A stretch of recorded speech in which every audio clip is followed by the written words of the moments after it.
क्यों ऐसे कैसे कह रहे महाराज जी? आपके पास पंखा नहीं है तो दूसरे को तो बैठने दो शांति से।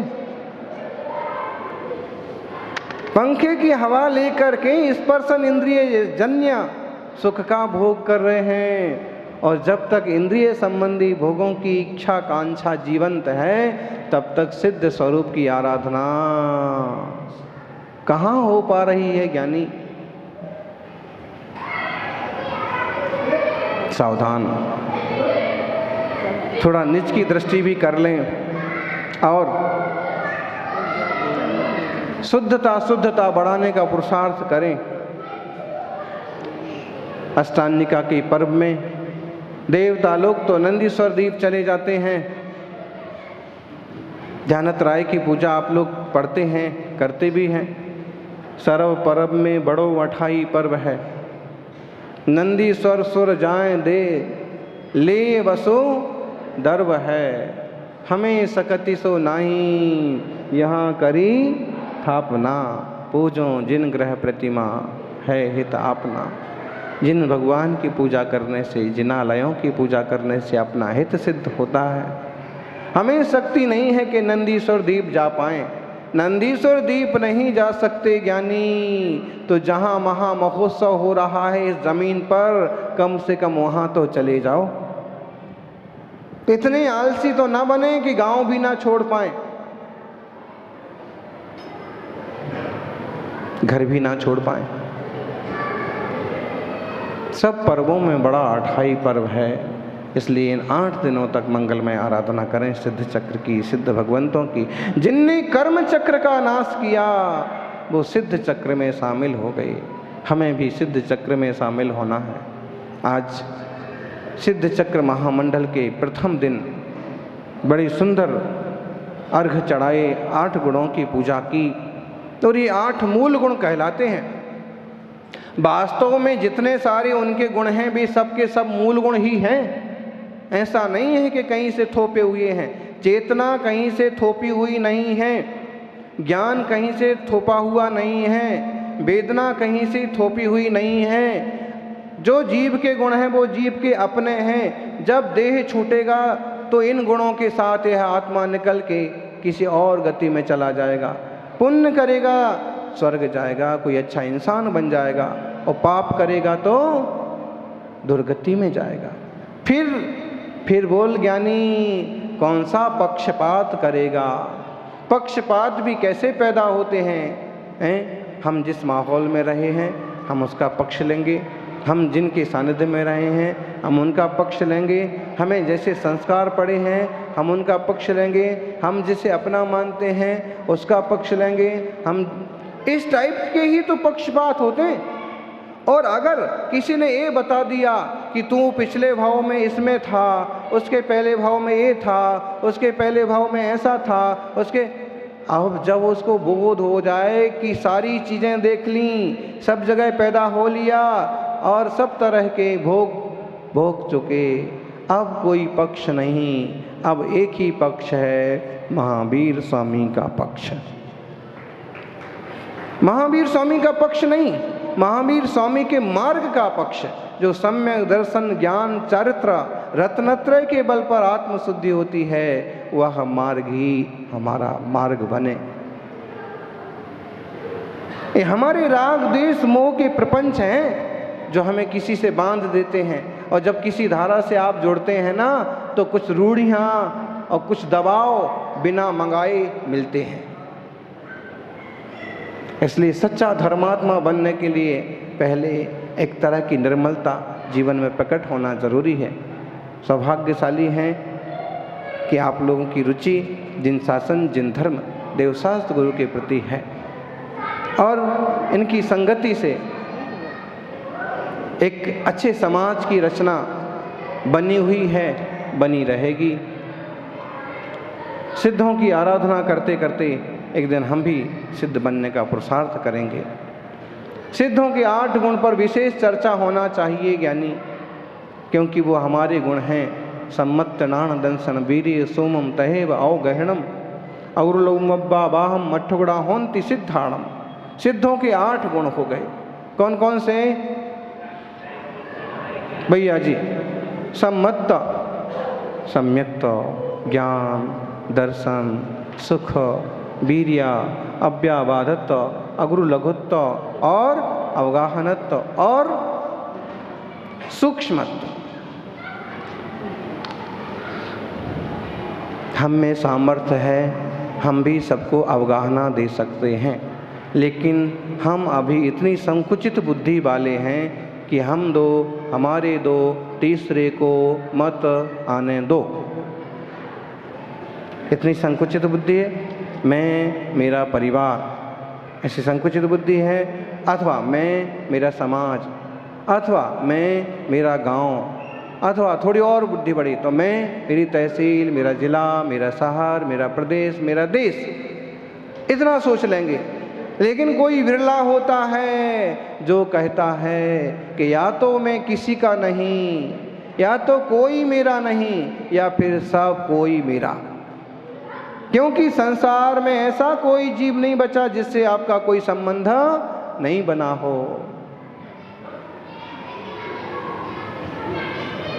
और इन सब संबंधों के पार जाना है, सिद्धों के देश में जाना है, तो सिद्धों की आराधना जरूरी है। सम्यक्त गुण अपना आत्मा का गुण है, ज्ञान गुण अपना खुद का गुण है। ज्ञान किताबों से नहीं आया है। किताबें पढ़ करके हम कुछ नई बातें सीख जाते हैं, समझ जाते हैं, वो बात अलग है। लेकिन जानन स्वभाव कहीं किताबों से नहीं आता है। कोई टीचर हमें ज्ञानी नहीं बना देते हैं, हमारे ज्ञान की योग्यता से, उनके निमित्त से।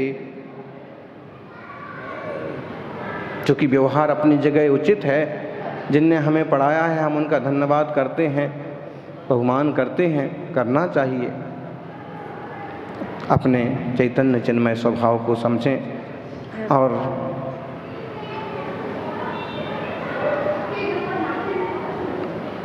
निज के प्रति अपना सबका झुकाव बढ़े, ऐसी मंगल भावना। सिद्धों की आराधना करके सिद्ध बनने का सम्यक पुरुषार्थ करें।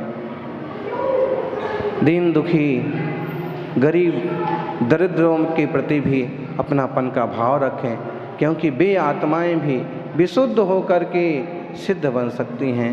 हर आत्मा परमात्मा हो सकता है, हर आत्मा में परमात्मा का बीज छुपा है। तो जो हो गए हैं सिद्ध, उनकी तो पूजा करना ही है। लेकिन जो नहीं हुए हैं, नल की टोंटी से आना हुआ पानी, नल की टोंटी से आता हुआ पानी, असंख्यात एकेंद्रिय जीव हैं ज्ञानी। और कहीं तूने टंकी में गीजर और लगा दिया, हीटर और डाल दिया, तो करोड़ों करोड़ों जीवों को, असंख्य जीवों का कलेवर निकल गया। वायु का एक जीव, पंखा चल रहा है, एसी चल रहा है। जब सरकार और बड़े बड़े लोग बात करते हैं ना जलवायु परिवर्तन की, तो अखबारों में छपता है। लेकिन महावीर स्वामी 2600 साल पहले कह गए जलवायु परिवर्तन की बात, कि पानी को पानी के ढंग से यूज करो, वायु का दुरुपयोग मत करो, अग्नि का दुरुपयोग मत करो, भूमि का दुरुपयोग नहीं करो, और गैर जरूरी चीजें पैदा भी मत करो, और नहीं तो भुगतना पड़ेगा। लेकिन इस सिद्धांतों पर, इस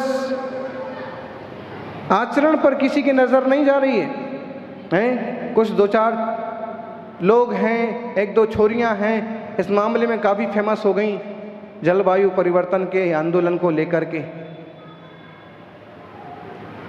आप लोगों को अंदाज होगा, बर्फ पिघल रही है, गर्मी बढ़ रही है, ओजोन की परत में छेद हो रहा है। सारी समस्याओं के हल महावीर वाणी में, जिन वाणी में आज भी छुपे हुए हैं। वर्षों पहले कहे गए शास्त्रों में, 2000 साल पुराने, 22,000 साल पुराने शास्त्रों में ये सब विश्लेषण हैं।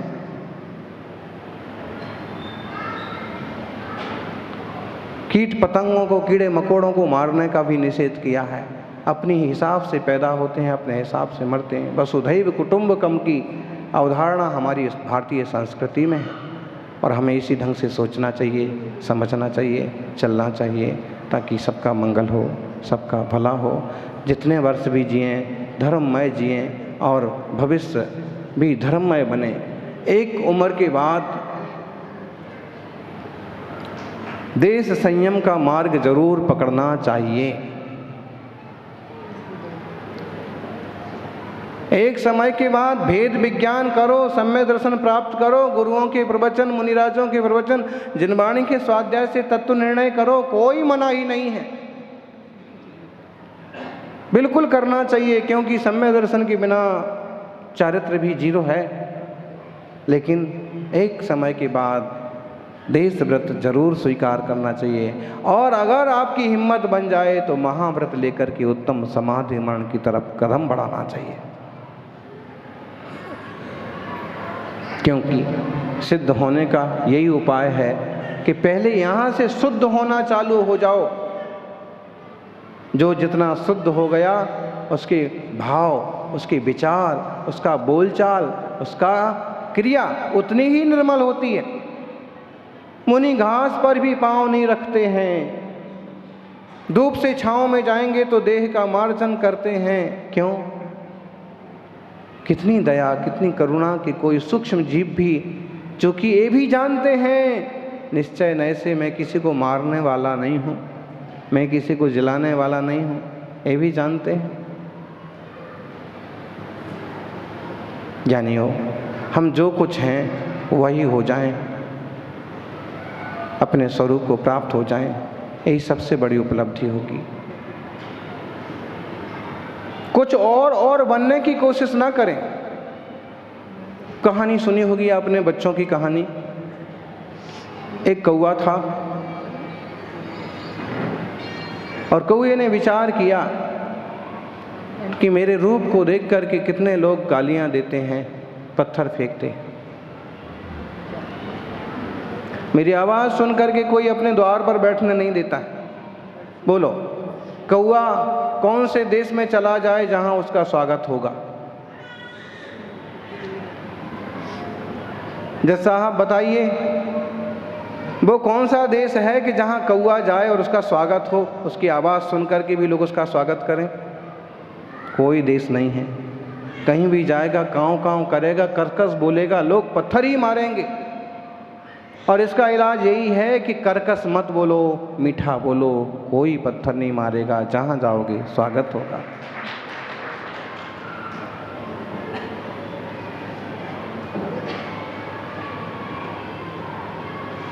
कौवे को बुरा लगा और उसने सोचा कि कुछ और बन जाना चाहिए।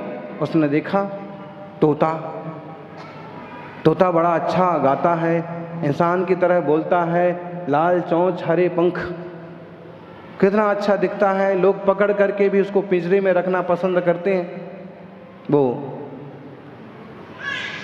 तोतों की मुखिया के पास पहुंचा। तोता मतलब, ध्यान रखना, कभी कभी अपन किसी इंसान को भी कहते हैं कि वो तो तोता है, वो तो तोता है। मतलब क्या? मतलब है कि उसे जितना कुछ सिखा दिया गया है उतना ही बोलता है, उसे अनुभूति अनुभव वगैरह कुछ नहीं है। कुछ विद्वानों के लिए भी लोग बोल देते हैं वो तो तोता है, बस बोलते हैं, आचरण में नहीं है, क्रिया में नहीं है। दूसरों को रात्रि भोजन त्याग का उपदेश देते हैं, खुद खाते हैं।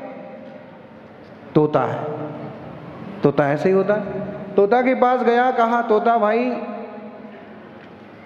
तुम्हारा इतना अच्छा रंग है, तुम्हारी इतनी बढ़िया चोंच है,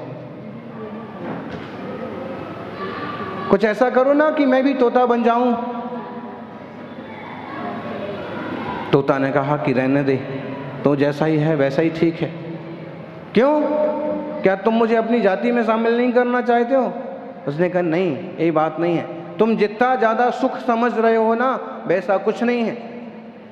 ये ठीक है कि मैं अच्छा दिखता हूँ, अच्छा बोलता हूँ, लेकिन जब पकड़ा जाता हूँ और लोग पकड़ते हैं तो बरसों बरस पिंजरे में कैद होकर गुजारना पड़ता है, और इस दुख को मैं तुम्हें कैसे बता सकता हूँ।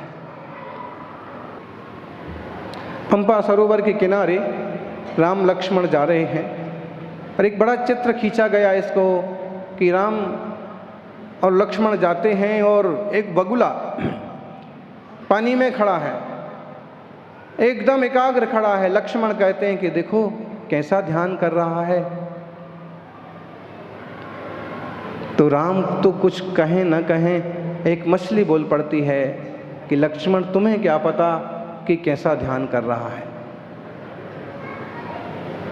बगुला वो मछली को पकड़ लेता है। संसार में ऐसे कई सारे रूपधारी मिल जाएंगे कि कहलाने को तो वे किसी धर्म के धर्म गुरु तक बन जाते हैं, लेकिन बाहर से कैसे और भीतर से कैसे। धन्य है जिन शासन जहाँ भीतर बाहर एक जो होते हैं वही त्यागी तपस्वी कहलाते हैं। उसने कहा कि मुझे बना लो हंस। कौए ने कहा, रिक्वेस्ट की। हंस ने कहा कि नहीं नहीं, इसमें भी बड़ी समस्याएं हैं। हंस को भी लोग बख्शते नहीं हैं, अच्छों को भी लोग छोड़ते नहीं हैं।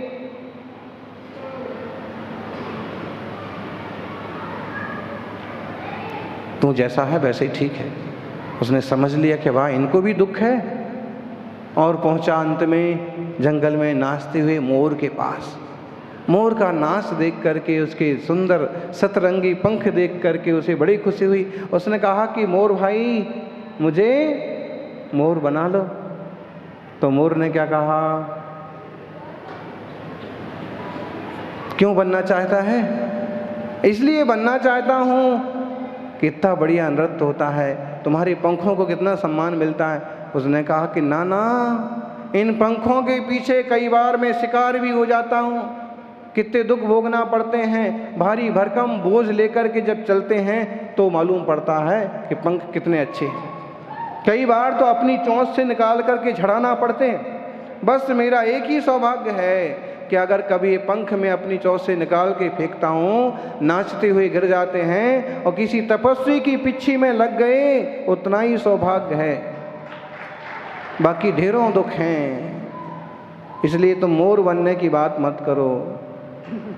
कौए ने कहा तो तुम जैसे हो वैसे ही रहो, अच्छा है। सबकी बात सुन करके कौए को एक बात समझ में आ गई कि आप अपने आप में संतुष्ट और सुखी, आप अपने आप में संतुष्ट हैं, आनंदित हैं तो ही सुखी रह सकते हैं, वरना सुखी रहने का कोई दूसरा उपाय नहीं है। सबके अपने अपने दुख हैं, बस एक स्वस्वरूप को समझने वाले का अपना आनंद है, सुख है, और सिद्धों की पर्याय हमें भी प्राप्त हो, क्योंकि हमारा वह स्वभाव है। अपने स्वभाव की दृष्टि करेंगे, आपका सबका मंगल होगा। जय बोलिए अनंत आनंद सिद्ध परमेष्ठी भगवान की।